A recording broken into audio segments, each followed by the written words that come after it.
Welcome to the Lancaster Patriot podcast. My name is Chris Hume. I am the managing editor at the Lancaster Patriot, a conservative print newspaper serving Lancaster County, Pennsylvania, and beyond. Today we have news and analysis from Lancaster County.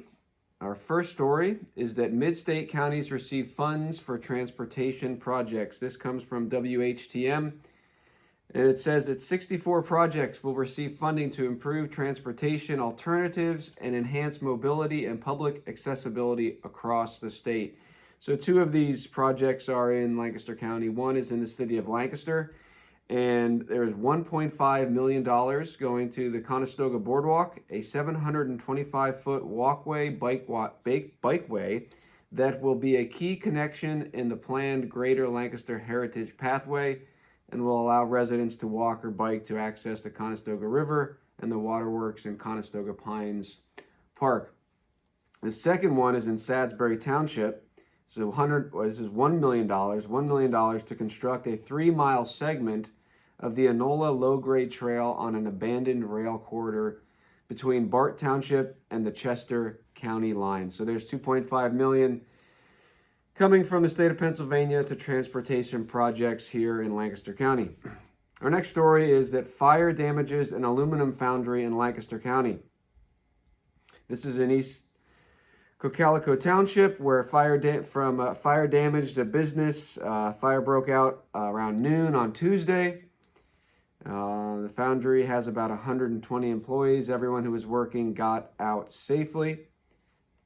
The owner, Roger Booz, said, "We're happy that everybody got out. That was our number one objective, is getting everybody out." So the foundry dates back to 1933. It was heavily damaged, but the owner said he still may be able to work out of part of it. The fire chief said the fire is most likely accidental, although state police fire said the cause is still undetermined.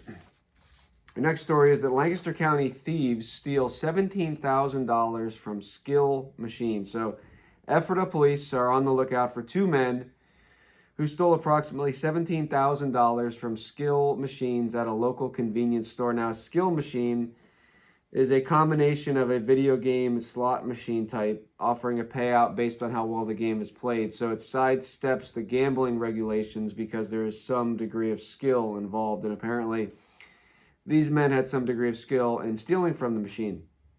So police say that the Skill machines at the Ephrata Food Mart convenience store were manipulated on April 9th and 11th when the men placed a key or device in the machine to increase their earnings. The suspects were seen driving away in a Toyota Camry and a white Honda sedan. Police identified the suspects as two black males, one with facial hair, glasses, and rings on his right middle finger and right pinky finger. So Lancaster County thieves stealing from Skill's machine. Our next story deals with the avian flu. This is from WGAL. Crider Farms in Donegal, Lancaster County destroys 1.5 million chickens to prevent spread of avian flu. The story says no new cases of avian flu have been reported 2 days after a Lancaster County poultry farm destroyed nearly 1.5 million chickens to stop the spread. The Crider Farms Donegal egg-laying facility remains under quarantine, along with farms in about a 6-mile radius. Those farms are testing for bird flu. Now, the farm put out a statement. This is from Tom Beechler, who's vice president of operations at Crider Farms, and he said, "Crider Farms, along with state and USDA officials, has been working round the clock to reduce the risk of further spread of the avian influenza. The loss of birds at this site represents 15% of our egg layers. Fortunately, we are still able to fill customer egg orders from our other remaining locations, which have all tested negative for the virus." So the Pennsylvania Department of Agriculture is on high alert for the avian flu after the first case in nearly 4 decades was found in Lancaster County at this Donegal farm. Now, our next story has to do with the 1619 project, and the creator of that project is coming to Lancaster County. Nicole Hannah Jones, who is the author of the 1619 project, is coming to St. James Episcopal Church on April 21st. And she will be there at 7:30 p.m. to 8:30 p.m. So this is the 1619 project. A lot of controversy surrounding this, going back and looking at when slaves first arrived in America. And of course, Hannah Jones claims to be rewriting the history books as we know them. And of course, there is much to learn about the history of slavery in America, as there is throughout the world. But this project has caused some controversy because it, according to critics, continues the theme of critical race theory and how everything about America was racist and in many ways still is racist. So she will be coming to Lancaster County to speak on, I assume, on this project, 1619. That's it for our local stories this morning, although, of course, we have our local hate crime, so let's go to our hate crime section now. So a Lancaster man has been sentenced to between 19 and 40 years in prison for 1 count of rape of a child, 3 counts of involuntary deviant sexual intercourse, 1 count of aggravated indecent assault, 3 counts of indecent assault of a child, and 3 counts of unlawful contact with a child. Luis Torres Jr., age 27, was found guilty after a trial in August of 2021. Evidence was presented during the trial revealing that Torres Jr. committed the offenses between 2008 and 2011. His offenses involved 3 victims, all under the age of 9. So this is a hate crime. Again, if you don't know, a hate crime, as we define it here, is any crime motivated by hate, any crime motivated by not love of neighbor, but hate of neighbor. And Torres Jr. definitely hated these children. And let me say that the sentencing of 19 to 40 years in prison is too light. It's an injustice. For something like this, Torres Jr. should be executed. And let me make a couple comments on that, because some people would hear that and say, well, wow, that's harsh or severe. But number one, we have to look at biblical law for our standard as far as crime and punishment. And rape and the deviancy and continued immoral and destructive behavior of Torres Jr. would certainly warrant the death penalty. Because he is a threat to society. He has already violated the rights of other human beings in such an egregious manner that the just thing to do would be for him to be executed. Now, that's also the loving thing to do. Number one, for children who fall prey to these predators, because as Ecclesiastes says, when the sentence for a crime is not speedily executed, the heart of men grow bold to do evil. And so when we don't punish crime according to a just standard, it leads to more crime. It leads to more predators. It leads to more violence, more rapists, more assaults. It's also not loving to those people who may be prone, or for whatever reason, to commit these crimes. They are not given a free pass, so to speak, but if there's lenient punishments, it's more likely, as I said, that people will commit these crimes. So it's unloving for both the victims and potential victims, and also for those who might become criminals, that if we have just laws in place, we will prevent at least some people from committing these heinous acts and thus ruining their lives. And it's also not loving to Torres to tell him in this sense that your crimes aren't that serious, that they don't warrant the death penalty. You know, it used to be that if you commit a crime worthy of the death penalty, a pastor would come in and warn you of the judgment that is coming to you as you go to meet your maker. And as we have these light sentences on crime, and Torres will likely be out of prison probably in less than 20 years, it just continues to embolden people to sin and do evil. So that's our hate crime for this episode. Torres Jr., 19 to 40 years in prison for raping a child. An injustice as far as the punishment goes. Obviously an injustice as far as the evil act. Let's move on to our story now outside the county. And this comes from cityandstatepa.com, released a story entitled Mastrono Releases Goals for First 100 Days If Elected Governor. So State Senator Doug Mastrono has released a 9-point plan that details how he would handle his first 100 days as governor, promising to push back against COVID-19 mandates, eliminate mail-in ballots, and implement voter ID, and reform state government if he is elected in November. Now, I want to spend a few minutes on this, but let me finish from the story first, at least this part of it. It says, Mastriano, a Republican from Franklin County, is among the state's leading candidates in the GOP primary race for governor, with a recent poll showing him at the top of the Republican field with support from 21.9% of likely voters. However, the story goes on, 19.4% of respondents said they were undecided at the time the survey was conducted, underscoring the unpredictability of the primary. So Mastriano still appears to be the front runner, a grassroots campaign that he is running. And I want to now look at his 9-point plan. And also, before I do that, let me just make a couple comments here. Number one, I appreciate that Senator Mastriano has put out a plan. I would like to see it even more detailed, and I will be offering some critiques, which I think is important.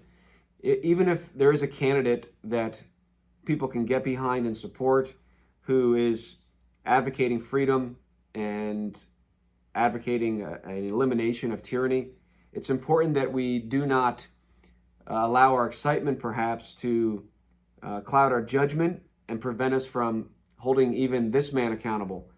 Even now during the primary race, if he makes it through the primary and is on the ballot in November, to keep his feet to the fire and hold him accountable to what he has said, and even to push him further to explain how he plans to do some of the things that he says he will do.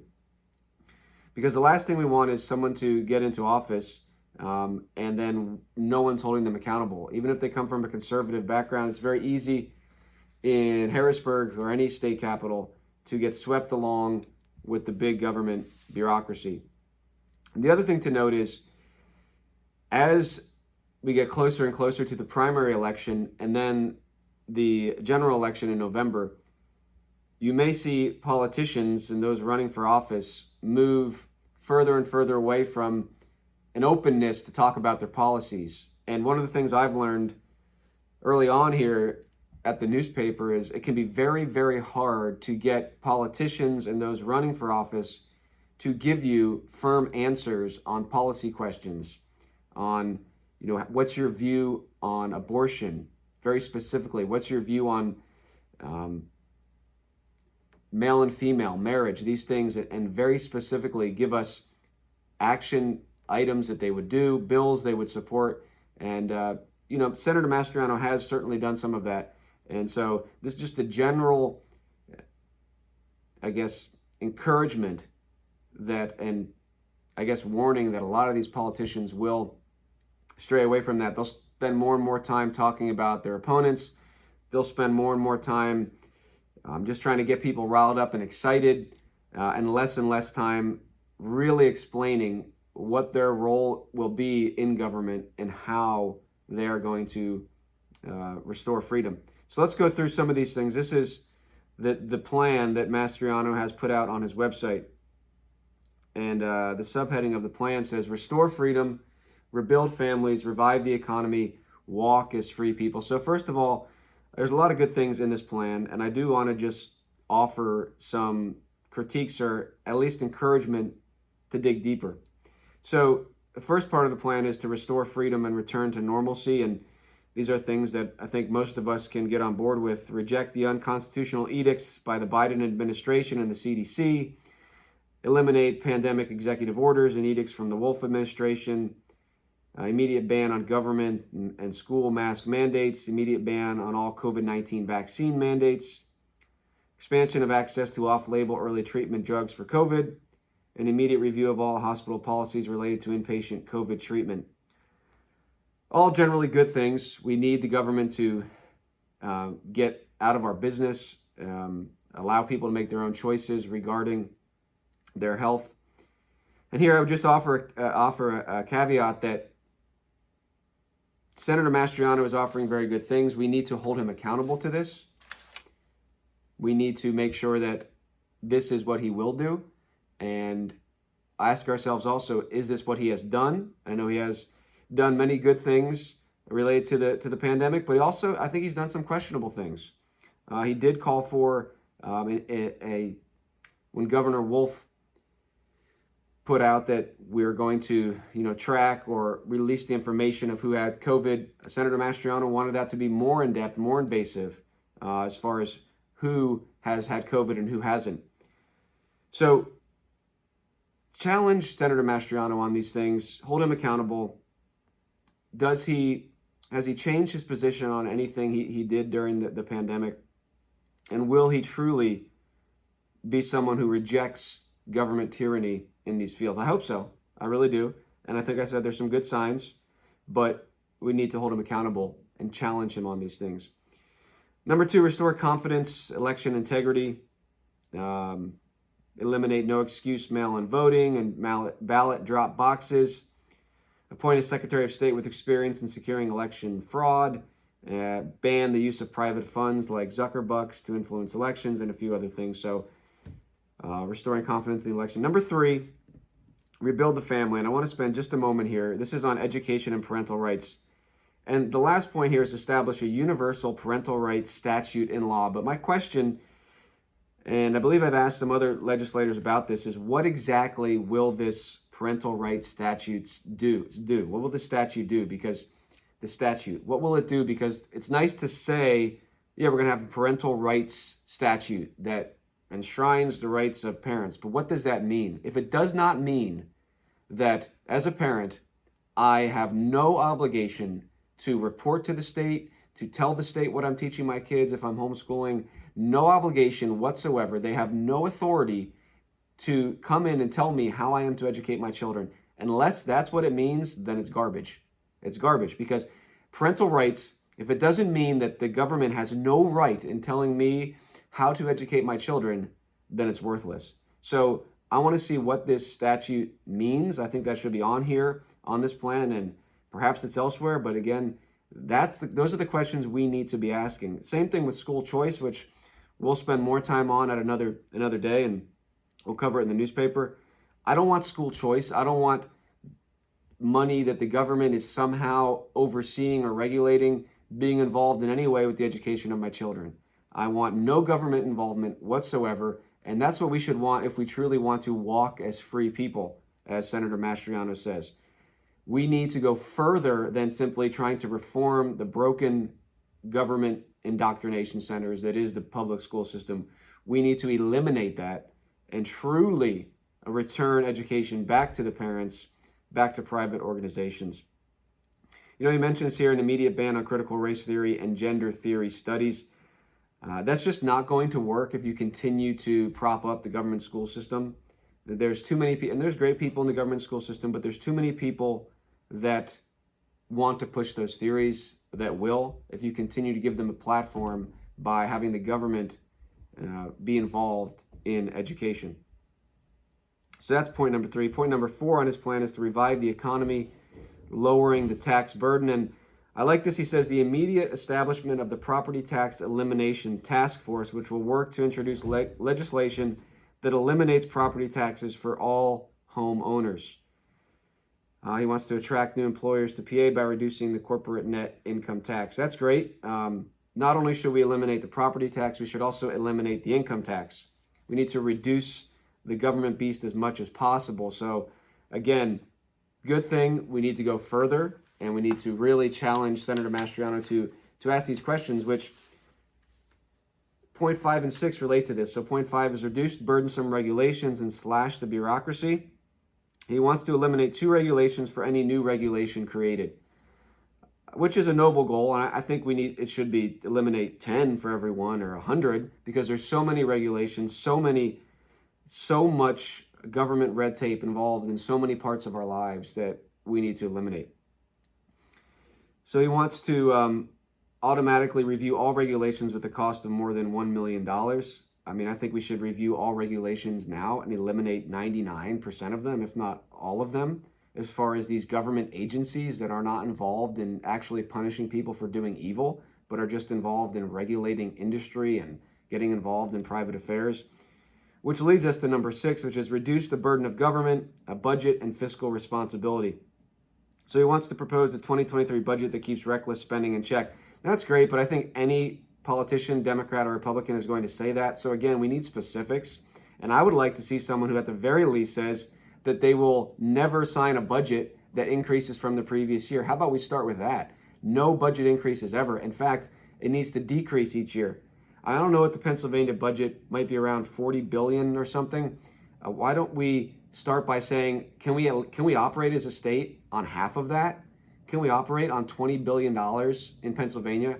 And I know we could, and we could do it with much less. If we abolish the Department of Education, if we get rid of these regulatory agencies that are just trampling on people's freedoms, the government is a behemoth. We talk about huge government in Washington, D.C., but the government is huge in Pennsylvania, involved in all these different aspects of our lives. And we need a governor who's not just going to say, well, yeah, I'm going to cut reckless spending. We need someone who's going to say, I'm going to decrease this budget significantly because government spending is out of control. And here's all the departments, all the regulations, all these positions that we can get rid of. Eliminate them. That's going to be the way to start decreasing the budget, because you don't have to spend money on these pointless agencies and departments. Number 7 is clean up the Harrisburg swamp. He wants to prohibit all public officials from being able to receive lavish gifts from lobbyists and special interest groups. Again, if you allow the government to exist at the level and size that it is, you will not be able to clean up the swamp. It's too big. There's too many departments, too many agencies. The people of Pennsylvania have bought into the idea that the government in Pennsylvania exists to do all these things. And unless we eliminate that idea, first of all, and then we eliminate these departments and agencies, you will not clean up the swamp, because there's too many parts there that will continue to act on the basis of, power and, privilege, and lobbyists will be involved. We need to get away from all these laws and new laws. We need to go back to biblical law and simply enforce that. As long as we continue to make laws and more and more cumbersome laws, we will continue to have lobbyists involved trying to influence legislators to serve their special interest. We don't need new laws. We need to we can just get rid of all the laws we have and enforce biblical law on crime and punishment, on property, personal rights, and we would have a free state. Number 8, he says, revive the economy. Energy. Protect utility costs by immediately withdrawing from Tom Wolf's regional greenhouse gas initiative. Yes, that would be great. Encourage investment into the natural gas and coal industry. Great. If you make it private, though, just remove regulations, remove taxes, allow private companies to get involved in this thing. Lift Tom Wolf's regulations, taxes, and fees and expand into drilling and mining. Yeah, again, great. Anything you can remove and lift is great, but we can't just simply go back to what we were before Tom Wolf put everything in, because even under the previous Republican governor, there was still too much regulation, still too much government, still too much tyranny. So it's not enough to say, well, hey, we're going to lift Tom Wolf stuff, and that's going to be great. Yeah, that's the start, but you need a further plan to eliminate the government involvement in these things. And finally, number 9 is restore freedom and the Second Amendment, where he wants to make PA a constitutional carry state. Again, great, but just the basics, building blocks. Yes, the government should not be telling free citizens whether or not they can have guns and regulating that. So those are the 9 parts of his plan. Now, of course, abortion is not on here. You may have noticed that. Now, Senator Mastrono has spoken about abortion at length. I have critiqued his heartbeat bill position, because I think it is an immoral thing to make a law to sign into legislation, a law that allows babies to be murdered. But I do think that abortion should be on here. I know you can't cover everything in 9 points of a plan, but that is a huge, huge issue in our state, as well as the fact that we have, in the government school system, which we should abolish, first of all, but we have people who are promoting the idea, the lie of transgender theory, and encouraging, it's happening in our nation, I'm sure it's happening in our state, encouraging children to take puberty suppressing drugs and to even mutilate their bodies. all for the name of just really defiance against God's created order. So the abortion issue needs to be addressed. I think it should be in here. He did mention in here the transgender or the gender theory studies as part of his goal to ban those things in government education. But again, it's not enough to try to get in there and regulate that government education. And it's not enough to get in there and try to regulate the abortion industry. We need to abolish these things. That is going to send the message that if we can have men of courage who will stand on that and not back down, yeah, there'll be a confrontation. There will be a clash. But at least it will be over the truth of why these things are evil.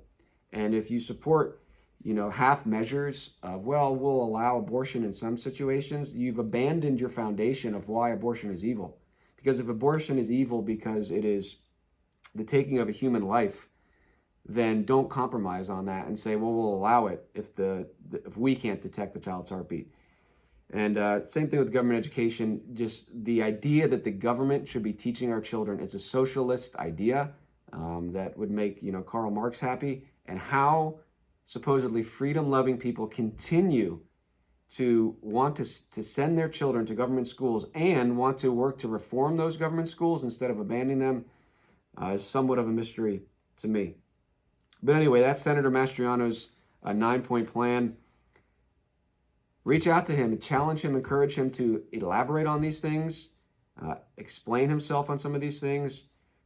Even if you support a candidate, do not allow that to prevent you from challenging them, because it's the only way they'll be held accountable and that they'll improve and put into practice the things that they have said. So that's it for today. We have much more coming. If you haven't subscribed to our newspaper, go to lancasterpatriot.com. Subscribe today. We are a conservative print newspaper. We deliver once a week right to your house. We are growing. We hope to have more issues each week coming soon. But we are an alternative to the woke liberal media that you're maybe used to in Lancaster County. We are going to call men men and women women. We are going to stand on, number one, the truth of God's word. We are going to be committed to conservative principles, and we're not going to be afraid to tell the truth, whether that makes the Republican Party look good or bad, or the Democrat Party. So subscribe to our newspaper. Help us spread honest conservative journalism throughout the county, and check us out. Subscribe to the podcast. We're going to have more interviews, more episodes coming up. So until next time, Godspeed, and hold your politicians and candidates accountable to what they say.